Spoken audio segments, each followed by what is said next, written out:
Ever feel lost trying to figure out how AI really works?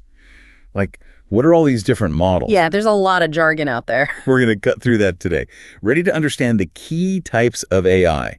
This deep dive is definitely for you. Welcome. We're jumping straight into the world of specialized AI models today because, well, it's pretty clear not all AI is the same thing, right? Absolutely not. And figuring out the different types is really crucial if you want to know what they can actually do or what they can't do. So we've gathered a bunch of material for this, some quick explainers, some much more technical stuff. Right. And our goal is basically to sift through it and give you a clear breakdown of 8 essential AI models. We want to unpack what makes each one tick. And why should you care?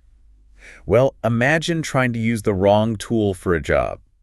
It's frustrating, wastes time. It's pretty much the same with AI. Knowing these different model types helps you make sense of the AI you encounter. Or maybe even help you choose the right approach if you're working on something yourself. Things are moving so fast, you know? Mm-hmm. Definitely. Getting a handle on these basic building blocks is super important just to keep up. Okay, so our sources point to 8 main specialized models. Each one's got its own purpose. Let's dive in. Sounds good. Let's start with the one most people have probably run into, LLMs. Large language models. Right, the ChatGPTs of the world. They're brilliant with language, understanding it, generating it. Basically, they predict what word or token comes next in a sequence. Exactly. And they learn this by training on just unbelievable amounts of text. We're talking trillions of words. Wow. So they absorb grammar, meaning, context, and tons of general knowledge just from that data. And the scale really matters here, doesn't it? Bigger models often mean better performance, leading to those emergent abilities. That's a key point. These are skills that just sort of appear when the model gets big enough, things nobody predicted from the smaller versions. Like doing arithmetic or understanding jumbled words. Yeah, exactly. Things like that. And after the initial training, they can be fine-tuned. How does that work? Well, through things like instruction tuning, teaching it to act like an assistant, and also reinforcement learning using human feedback, that helps align the AI with what people actually prefer. Our sources mention DeepSeek V3 as a powerful example here, right? Showing off advanced skills and efficient training. Yes, and the whole market for LLMs is just exploding. Huge growth projected. Okay, so DeepSeek V3 is also an example of the next type, MOE, mixture of experts. Right, MOE models are clever. Instead of one massive brain trying to know everything, they use multiple smaller, specialized expert models. And they wrote the task to the right expert. Pretty much. Based on the input, the system sends parts of the problem to the expert best suited to handle it. It's like having a team of specialists. More efficient for diverse tasks, then. Definitely. Yeah. But managing that traffic flow is tricky. You have to avoid routing collapse, where some experts get swamped and others do nothing. Like a traffic jam. Kind of, yeah. So models like DeepSeek V3 use smart strategies, auxiliary loss-free ones according to the source, to balance the load while still letting the experts specialize. And training these efficiently is a whole other challenge. Oh, yeah.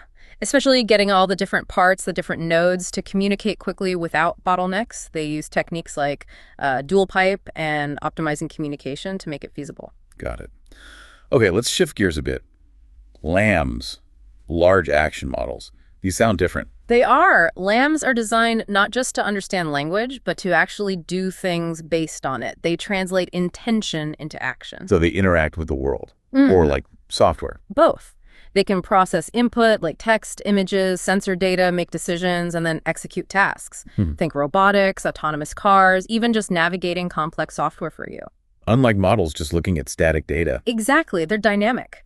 Training involves showing them how to perform actions in specific situations using data sets annotated with actions and context. The Rabbit R1 device is an example, using a LAM to follow commands. That's a good example, yeah. Showing how these models can understand and then execute quite complex instructions. Okay, so we've covered LLMs, MOEs, LAMs. What are the others our sources flag? Well, there are several more specialized ones. VLM's vision language models. Right, those handle both images and text, bridging the visual and linguistic. Precisely. Then you have MLM's masked language models. Good for context, filling in blanks. You got it. Excellent at predicting missing parts of text.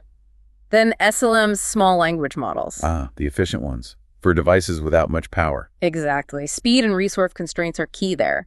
We also have LCM's latent concept models. Those sound a bit more abstract. capturing hidden meanings. Yeah, they're good at finding underlying concepts or structures in data, sometimes used for explaining other models. Interesting. And the last one. SAM's segment anything models, highly visual. For image segmentation, like outlining objects really precisely. Horrific description, great for detailed visual understanding. Okay, that's quite a list, 8 different types.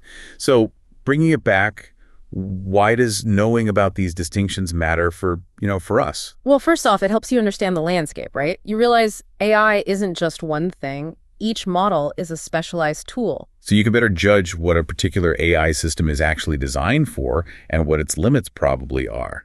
Get past the hype. Exactly. And understanding the advances like more efficient training methods, the FP8 stuff, or DeepSeek's optimizations we mentioned, shows you how these powerful models are becoming more practical. It's not just theory. It connects to real performance gains we see in benchmarks for language, coding, math. Right. It shows how architecture and training really translate to capability. And we shouldn't forget the human element either. Absolutely crucial. Things like instruction tuning and getting human feedback, RLHF, that's vital for making sure these tools are actually helpful and aligned with what we want. And dealing with bias remains a huge challenge, doesn't it?